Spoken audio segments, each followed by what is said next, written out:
তুমি কি এমন এক হোটেলে থাকতে পারবে যেখানে চারপাশ শুধু সমুদ্র আর কোনো অসুবিধা হলে সাঁতার কেটে পালানোরও উপায় নেই?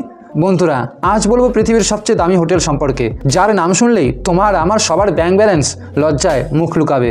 এই হোটেলের নাম lovers deep luxury submarine hotel. এটা কোনো পাহাড়ে না, কোনো শহরেও না, এটা রয়েছে সমুদ্রের প্রায় 700 ফুট নিচে। মানে তুমি সকালে ঘুম থেকে উঠেছো আর চোখ মেলে দেখলে কাচের জানলার বাইরে হাঙ্গর, মাছ, অক্টোপাস সবাই ফ্রিতে তোমাকে শো দেখাচ্ছে। এখন আসল মজার জায়গা শোনো। এই হোটেলে এক রাতের ভাড়া প্রায় $1.5 লক্ষ, ভারতীয় টাকায় 1 কোটিরও বেশি। হ্যাঁ, ঠিকই শুনেছো, এই টাকায় কলকাতায় 2টো দামি ফ্ল্যাট হয়ে যাবে। কিন্তু এই দামে তুমি কি পাবে? তুমি পাবে নিজস্ব ক্যাপ্টেন, প্রাইভেট শেফ আর এমন এক রুম যেখানে জানলা দিয়ে দেখবে সমুদ্রের তলদেশের লাইভ ন্যাশনাল জিওগ্রাফি। এখন বলো তো, তুমি যদি 1 কোটি টাকা লটারিতে পাও তাহলে এই হোটেলে 1 রাত থাকবে, নাকি সেই টাকায় শান্তিতে ঘুমাবে নিজের বাড়িতে? কমেন্টে সত্যিটা বলো। আর ভিডিওটি ভালো লাগলে লাইক করো, ফলো মারতে কিন্তু একদমই ভুলো না।